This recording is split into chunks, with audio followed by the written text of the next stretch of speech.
Dziki is out in theaters. This is a new Polish film where the title would literally translate to something like The Wild One.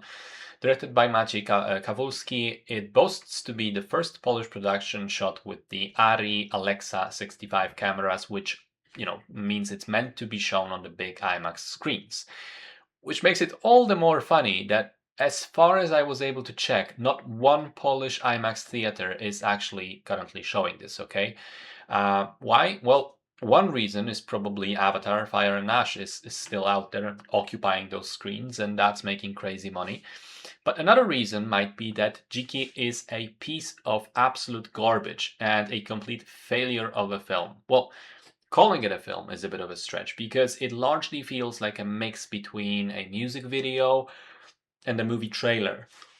I'm getting bored even thinking about it, with no strong connective tissue between the scenes. Now, this is again a movie that deserves a proper demolishing. So let's go one by one. The story is terrible and badly executed. We follow a half wild child a la Mowgli, who grows up in the Carpathian Mountains to become a member of a group of bandits, who then become the only people who can save the region from the encroaching Habsburgs, who want to transport some Vatican gold. Honestly, I don't know. None of it makes any remote sense. It feels like the writer was having a stroke as he was penning the script. The worst part is that there are some interesting ideas to explore here. The mountain people and their desire for freedom and independence. Sorry, for freedom and independence. The encroaching authorities who want to exploit them. The former peasant character raised to nobility for his work commendation and his sort of feelings and conflict about that. The tensions between the various villages and in groups of people, and even within the village, some people supporting the bandits, some people supporting the noblemen. There are strong indications that this film was vaguely attempting to be somewhat similar to The Witcher, the books and the games, not the awful Netflix show. And that's especially evident in some of the visuals as well as music, which often seems directly copied from Witcher 3. But where the film lands is unfortunately closer to the show 1670, the Netflix mockumentary comedy. There are entire sections of it that are they can't be called anything else than self-parody. In particular, when the Inquisitor character, played by Sebastian Fabiański, first walks onto the screen, I very quickly went, "Sir, I'm sorry. The auditions for Saturday Night Live were next door. Wrong film set." But he, of course, stays and does whatever the fuck that performance is supposed to be. Which brings us to acting. One note, terrible, unbelievable. Some actors are bored and visibly ashamed to be in this. Others, like Fabiański, decide to dial it up to 11 and just make fools of themselves in every single second. Leszek Lichota is doing his best to breathe some seriousness into this, playing a kind of Vesemir role, but he can't say the script. The direction is baffling because it feels like every scene was directed by another person and then stitched together by AI. There's no common thread to the film, no narrative through line, tonal whiplash left and right. For some reason, half the scenes are shot in oversaturated afternoon orange, while the other half in dreary, misty grey half dusk, making you feel like you're constantly teleporting between Italy and Scotland.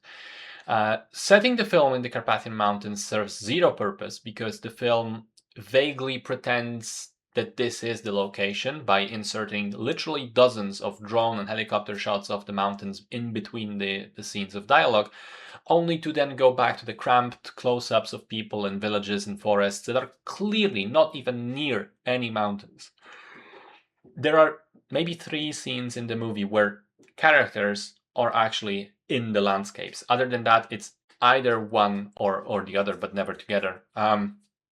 It's funny that they got the fancy cameras, but clearly nobody knew how to use them. Most of the shot compositions is tight and cramped and boring. We almost never go into a wide shot.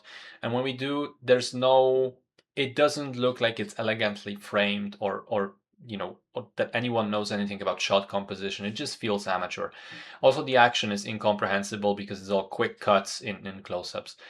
I thought the characters are paper thin. We know like one thing about each of them, and that's it.